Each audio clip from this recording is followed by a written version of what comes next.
have it for me. How y'all doing today? Good. Wonderful. I want to start with just reflecting on what Barbara brought to us, this idea of supporting these children that we'll probably never meet, but helping them have a full rich life, and how that touches me so deeply that we get to do that. And one of the best parts of it is to be able to be in partnership with someone like David All, who's an extraordinary man and is so passionate about life. He's been here, I'm sure some of you remember him, and is doing such a great work in Atlanta. And to be part of that is just great. And of course there's this, someone will always say when we pick one of these projects somewhere else, why don't we do something here close at home? Well, it all balances out in life, It really does. So we can't worry about that. We have an opportunity to do something extraordinary somewhere else, and we're going to do it, and we're going to do it well. And we know that it always comes back to us. We're part of an international spiritual movement. It's not just us. You probably know it better than most. But there's quite a network of organizations that are part of who we are. It's not just Centers for Spiritual Living. There are, which is the largest, but there are others. There's INTA, the International New Thought Alliance. There's AGNT, the Association of Global New Thought. We have, and there are others. And then we have two foundations. We have the Science of Mind Foundation, which I'm one of the founding board members of. And in its short time of a little less than 2 years, we already have an endowment of almost $1 million. And then, yeah, isn't that great? And then there's another foundation called the Hefferland Foundation. And the Hefferland Foundation was founded by Miriam Hefferland in memory of her husband John, who was Reverend John Hefferland. This is pictures of these people. And they are gone. Miriam passed in 2003. She was over 100 years old. Wow. They had a very good life together. In fact, I want to demonstrate what a great life these guys had, other than the fact that they really knew how to invest their money. This was a message from John to Marion, and it goes like this: to my beloved wife, Marion.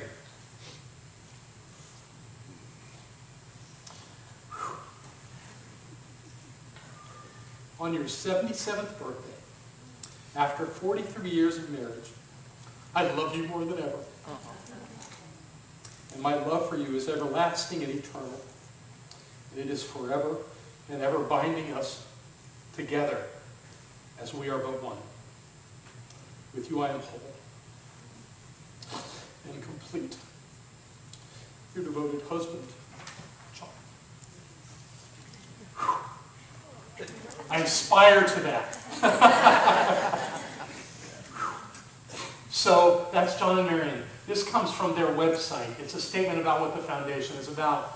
The foundation was created and endowed for the purpose of providing funds to promote the teaching of the science of mind philosophy as formulated by Ernest Holmes and to advance the growth and expansion of religious science churches. They're doing that, and we are a religious science church. We just don't call ourselves that anymore. But they are doing that, and they're doing more. For example, I have in my hand a check from the Hefferland Foundation for $5,350 to our Light of Wisdom School. Yay!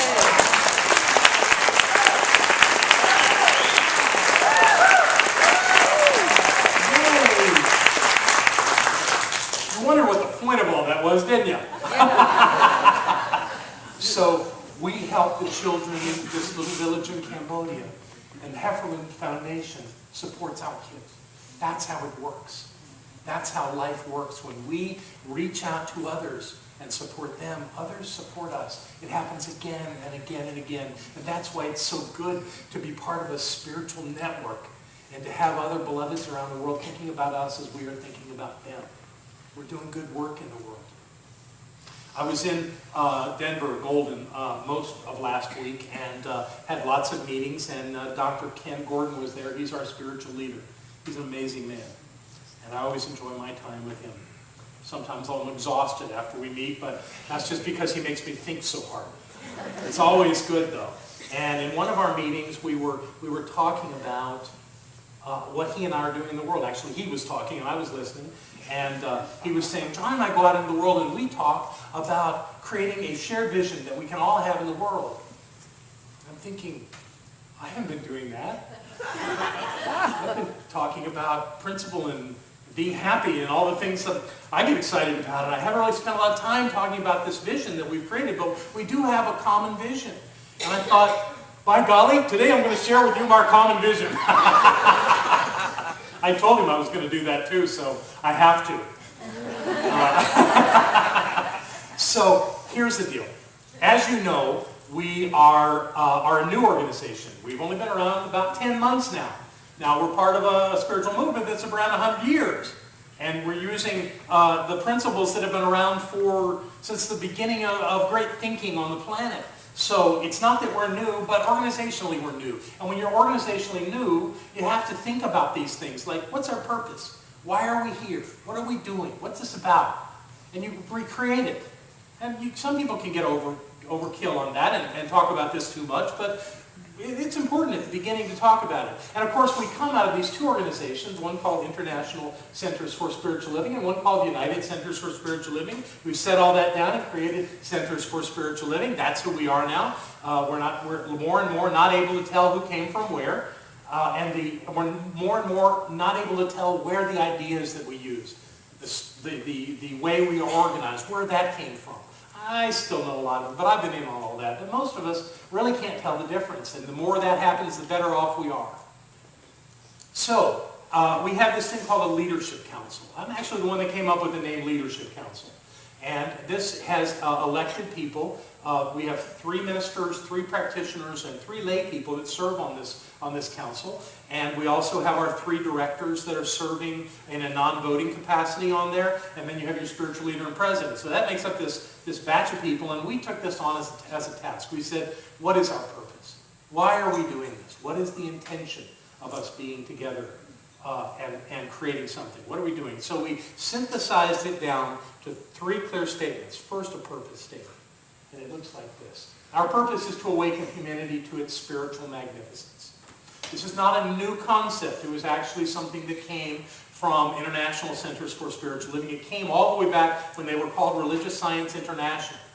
But it's a great statement. And it says some wonderful things. Our purpose is to awaken humanity. How do we awaken humanity? We awaken humanity by telling everybody who we are, who they are. So that this is the Holmes thing. Holmes' entire ministry, his entire work was around helping the individual.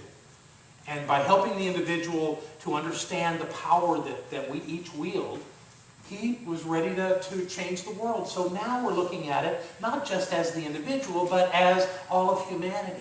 How are we as a human species to be? Where are we evolving to? What is it we want out of life? Yes, it still comes down to us as individuals because that's the only place you can change it.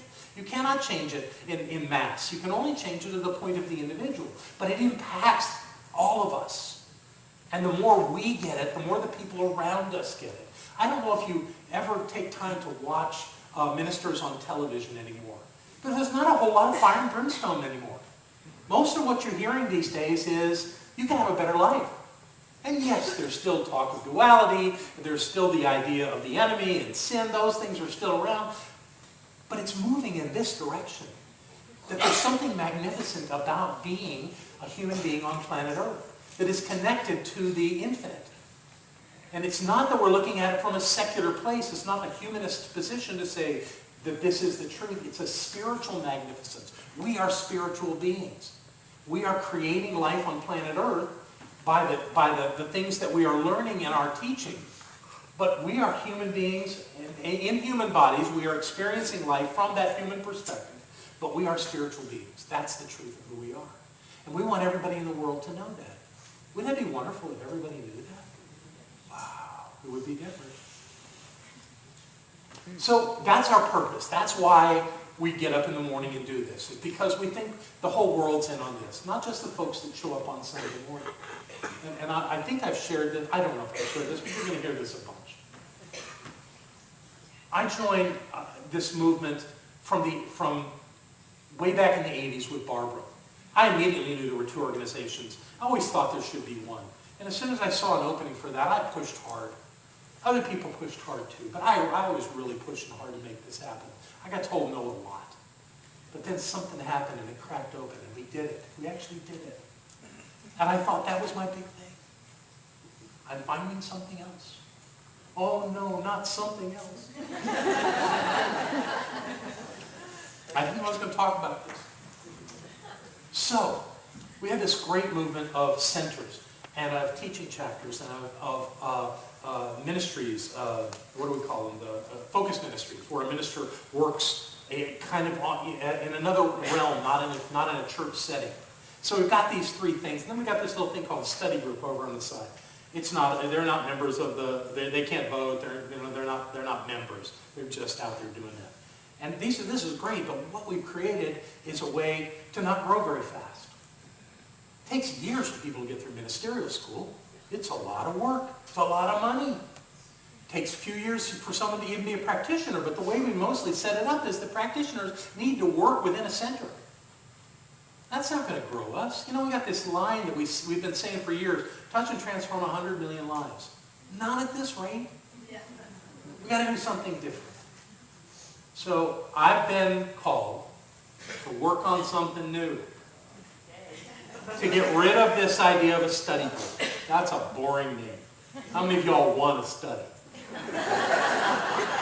And to create enrichment circles, spiritual living circles, something that's exciting where people can get together in their home, small groups, and talk about these teachings. Where these groups will get resources from our organization on a regular basis. And nobody's got to be a minister or practitioner to do it. Anybody can do it. Anybody can do it.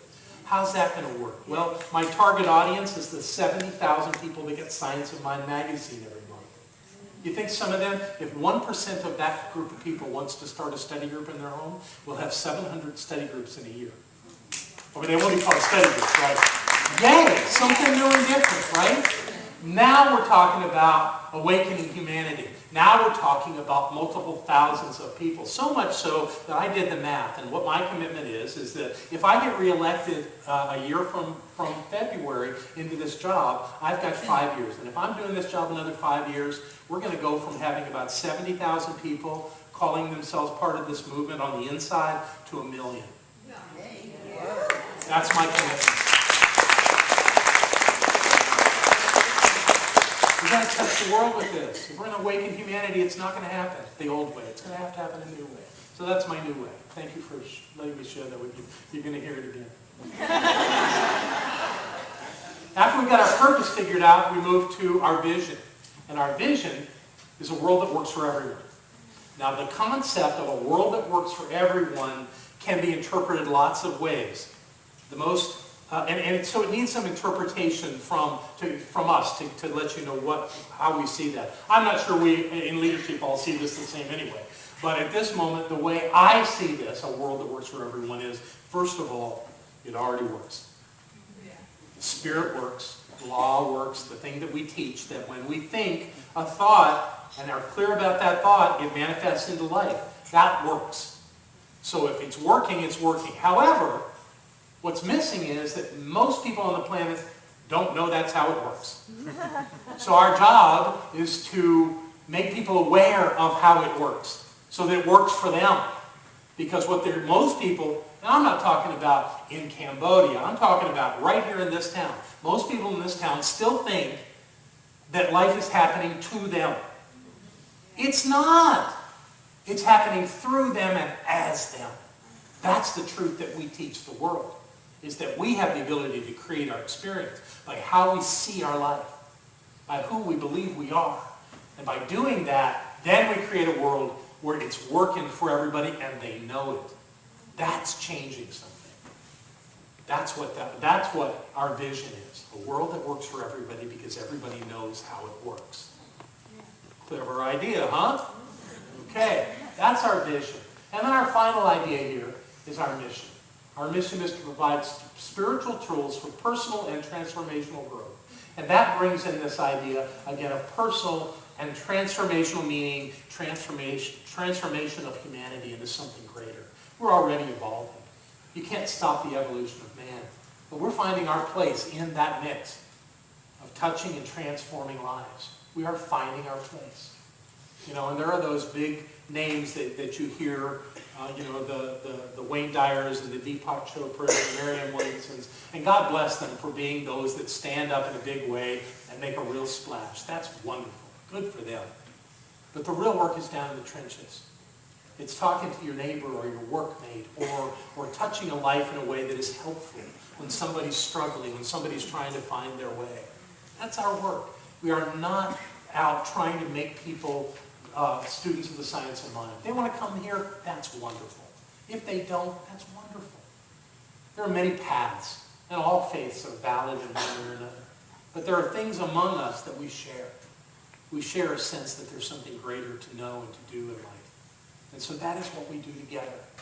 We don't make anybody wrong for their spiritual path, and we accept that our spiritual path is perfect for us. At the same time, everyone needs a hand now and again to remember who they are. I love talking about that on planes, in restaurants, with anybody that wants to talk about it. I don't have to convince them that science of mind is the only way. That's just not so. It's a good way. But what I can do is remind them that there's something wonderful about them that they can bring into the world like no one else can. Sort of like that song that David was teaching the children in Cambodia. That same truth applies to every single one of us. So why don't we sing our song and do our dance and touch lives everywhere we go? We are touching and transforming the world in this place and in many places very similar. It's a good thing that we do. I welcome you along on the journey. Thank you for being a part of this. Thank you for calling this your spiritual home. I love you very much.